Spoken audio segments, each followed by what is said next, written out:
ರಾಜ್ಯ ರಾಜಕೀಯದಲ್ಲಿ ಯಾವಾಗ ಹೇಗೆ ಬಿರುಗಾಳಿ ಎಬ್ಬಿಸುತ್ತೆ ಅನ್ನೋದೇ ತಿಳಿಯೋದಿಕ್ಕಾಗುವುದು.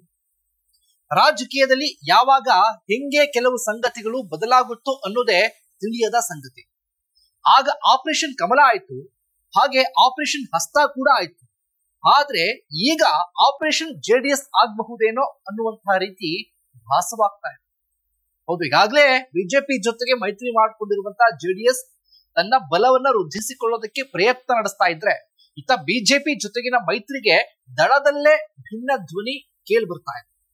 ಇದೇ ಸಂದರ್ಭದಲ್ಲಿ ಅಸಮಾಧಾನಿತ ಜೆಡಿಎಸ್ ಶಾಸಕರಿಗೆ ಗಾಳ ಹಾಕುವುದಕ್ಕೆ ಡಿಸಿಎಂ ಡಿಕೆ ಶಿವಕುಮಾರ್ ಪ್ರಯತ್ನ ನಡೆಸ್ತಾ ಇದ್ದಾರೆ. ಈಗಾಗಲೇ ಕೆಲ ಶಾಸಕರ ಜೊತೆಗೆ ಡಿಕೆ ಜೊತೆ ಮಾತುಕತೆ ಕೂಡ ನಡೆಸಿದ್ದಾರೆ. ಆದ್ರೆ ಡಿಕೆ ಆ ಪ್ರಯತ್ನ ಯಶಸ್ವಿ ಆಗುತ್ತಾ?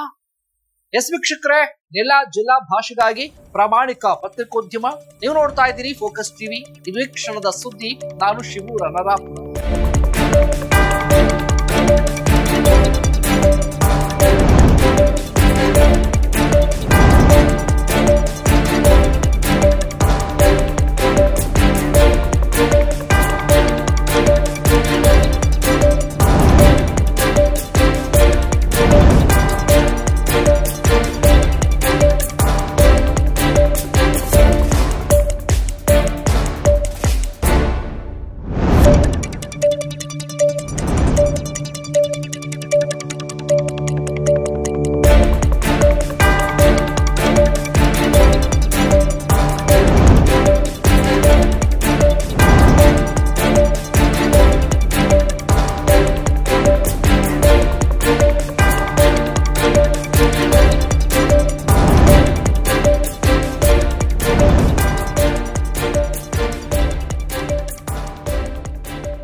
ದಳಪತಿಗಳ ಬಲ ಕುಗ್ಗಿಸಲು ಡಿಕೆಶಿ ಮಾಸ್ಟರ್ ಪ್ಲಾನ್. ಬಿಜೆಪಿ ಜೊತೆಗೆ ಮೈತ್ರಿ, ದಳಕ್ಕೆ ಪಕ್ಷಾಂತರ ಭಯ.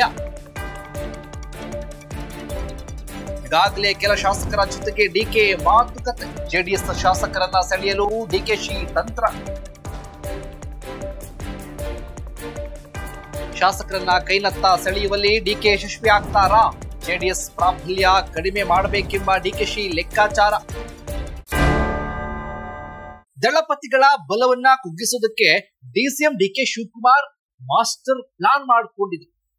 ಜೆಡಿಎಸ್ನ ಶಾಸಕರನ್ನ ಸೆಳೆಯೋದಕ್ಕೆ ತಂತ್ರ ರೂಪಿಸಿದ್ದು ದಳಪತಿಗಳನ್ನ ಆತಂಕಕ್ಕೆ ದೂಡಿದೆ.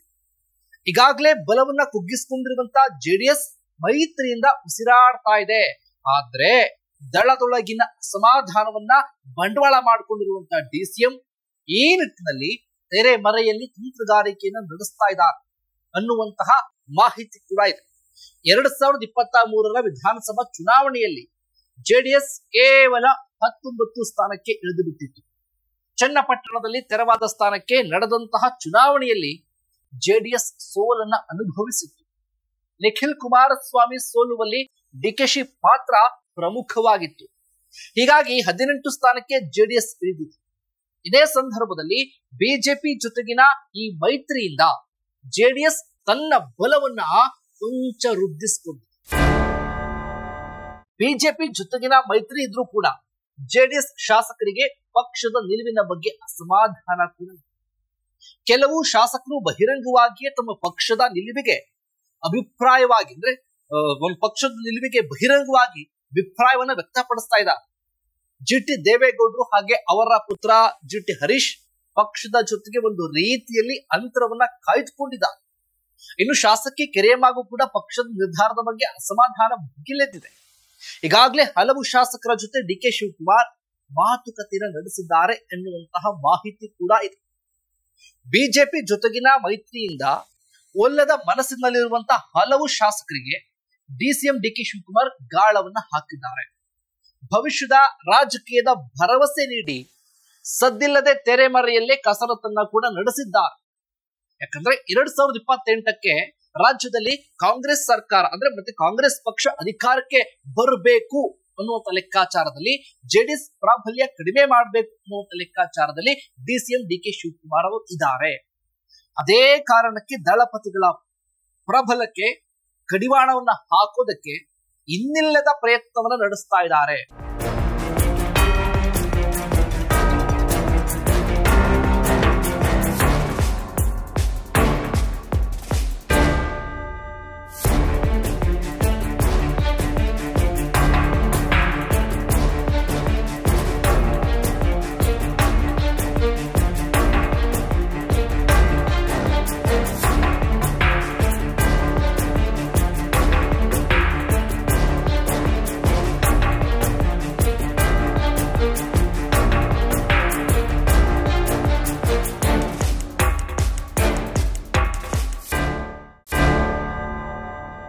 ಒಟ್ಟಾರೆಯಾಗಿ ರಾಜ್ಯದಲ್ಲಿ ರಾಜಕೀಯ ಚದುರಂಗದಾಟ ದಿನದಿಂದ ದಿನಕ್ಕೆ ಕುತೂಹಲ ಕೆರಳಿಸ್ತಾ ಇದ್ರೆ ಎಲ್ಲವೂ ಅಂದುಕೊಂಡಂತೆ ಆದ್ರೆ ಮುಂದಿನ ಚುನಾವಣಾ ಹೊತ್ತಿಗೆ ಜೆಡಿಎಸ್ನ ಪ್ರಮುಖ ಶಾಸಕರನ್ನ ಕಾಂಗ್ರೆಸ್ನತ್ತ ಸೆಳೆಯುವಲ್ಲಿ ಡಿಕೆಶಿ ಯಶಸ್ವಿ ಆಗ್ತಾರಾ ಅನ್ನೋದನ್ನ ನಾವೆಲ್ಲರೂ ಕೂಡ ಕಾದು ನೋಡ್ಬೇಕು. ಮತ್ತು ಇದರ ಜೊತೆಗೆ ಬಹಳ ಕುತೂಹಲಕಾರಿ ಸಂಗತಿ ಕೂಡ ಆಗುತ್ತೆ.